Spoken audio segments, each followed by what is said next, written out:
नमस्कार, जे न्यूज में आप सभी का स्वागत है और मैं हूं आपके साथ निधि बिष्ट। तो आज के बुलेटिन की शुरुआत करते हैं देश दुनिया की बड़ी खबरों के साथ।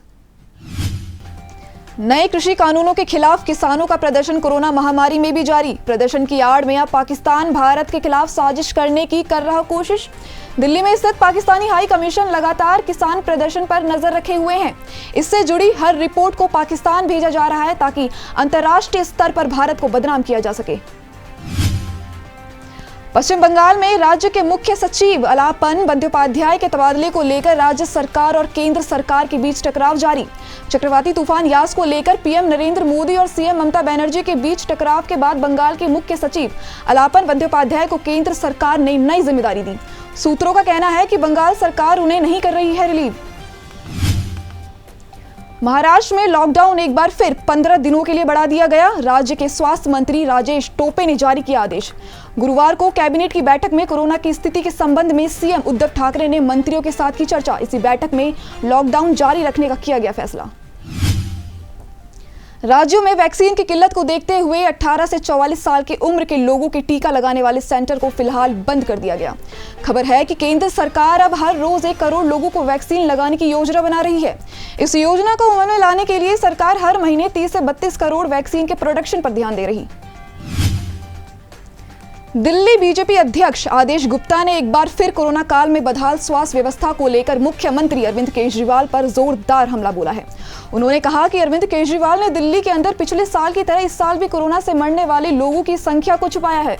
आदेश गुप्ता ने कहा, आंकड़े बताते हैं कि 1 अप्रैल से 17 मई के बीच दिल्ली के तीनों नगर निगमों में स्थित शमशान और कब्रिस्तानों में 16,593 शव का अंतिम संस्कार हुआ है, जबकि केजरीवाल सरकार ने मात्र 11,061 मौत के आंकड़े जारी किए। बॉलीवुड अभिनेत्री जूही चावला पिछले कई सालों से मोबाइल फोन की 5G तकनीक को लेकर चिंता जता रही हैं। एक्ट्रेस का कहना है कि लोगों की सेहत पर रेडियो फ्रीक्वेंसी के संभावित हानिकारक प्रभावों का विश्लेषण किए बगैर इसे लागू नहीं किया जाना चाहिए। अब इस मामले में जूही ने अदालत का दरवाजा भी खटखटाया। जूही चावला ने अब भारत में 5G टेक्नोलॉजी को लागू करने के खिलाफ एक याचिका बॉम्बे हाईकोर्ट में दायर की है, जिसकी पहली सुनवाई आज हुई। बिहार सरकार ने कोरोना महामारी से निपटने के लिए एक बार फिर से लॉकडाउन को बढ़ाने का किया फैसला। लॉकडाउन को बिहार में चौथी बार बढ़ाया गया। इसकी जानकारी खुद बिहार के सीएम नीतीश कुमार ने ट्वीट करके दी है। बिहार में अब लॉकडाउन का अगला चरण 8 जून तक होगा। इसको लेकर सरकार द्वारा नई गाइडलाइन भी जारी की जाएगी। कांग्रेस नेता और केरल के वायनाड से सांसद राहुल गांधी वैक्सीनेशन की नीति को लेकर केंद्र पर हमलावर रुख अख्तियार किए हुए हैं। राहुल गांधी ने सोमवार को ट्वीट करते हुए एक बार फिर से केंद्र सरकार को आड़े हाथों लिया। राहुल ने कहा, मोदी सरकार की जीरो वैक्सीन नीति भारत माता के सीने में खंजर का काम कर रही है। दुखद सच। कांग्रेस नेता प्रियंका गांधी ने सीबीएसई 12वीं की परीक्षा को लेकर केंद्रीय शिक्षा मंत्री रमेश पोखरियाल निशंक को पत्र लिखा। अपने पत्र में उन्होंने छात्रों, अभिभावकों और शिक्षकों के कई सुझाव शिक्षा मंत्री को दिए हैं। प्रियंका गांधी ने कहा कि इनकी आवाज को सुना जाना चाहिए। प्रियंका गांधी कोरोना महामारी के दौर में परीक्षा कराने का विरोध करती रही। उन्होंने कई बार सीबीएसई 12वीं की परीक्षा को रद्द कराने की मांग की। आईपीएल 2021 के दूसरे चरण के मुकाबले सितंबर-अक्टूबर में यूएई में होने हैं। बीसीसीआई ने 29 मई को विशेष बैठक करके यह फैसला किया। बोर्ड के उपाध्यक्ष राजीव शुक्ला टूर्नामेंट की तैयारियों को पुख्ता करने यूएई पहुंचे। बोर्ड अध्यक्ष सौरव गांगुली भी यूएई जाने वाले हैं। इस दौरान इंटरनेशनल सीरीज होने के कारण विदेशी खिलाड़ियों के खेलने पर संदेह है।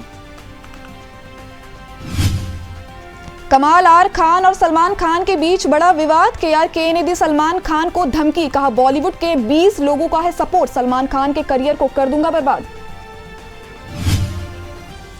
बॉलीवुड की फेमस सिंगर और टीवी के famous reality show Indian Idol की पूर्व जज सुनिधि चौहान ने इंडियन आइडल को लेकर दिया बड़ा बयान। कहा, टीआरपी के लिए मेकर्स करवाते हैं झूठी तारीफ। यूपी में योगी सरकार ने किया बड़ा ऐलान। पंचायत चुनाव के दौरान जान गंवाने वाले शिक्षक और सरकारी कर्मियों के परिजनों को 30 लाख रुपए देने का किया ऐलान। देश में कुछ ही हफ्तों में शुरू किया जा सकता है मिक्स वैक्सीन का ट्रायल, सरकार ने दी जानकारी।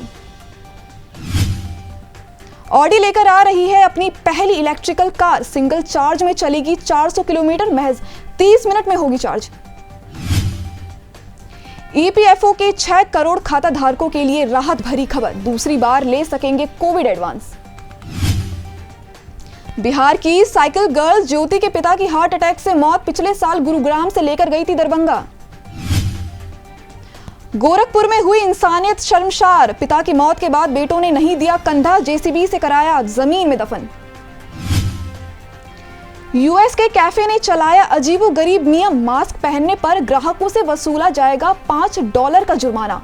कैफे के मालिक ने ऐसा इसलिए किया ताकि वो चैरिटी के लिए पैसा इकट्ठा कर सके।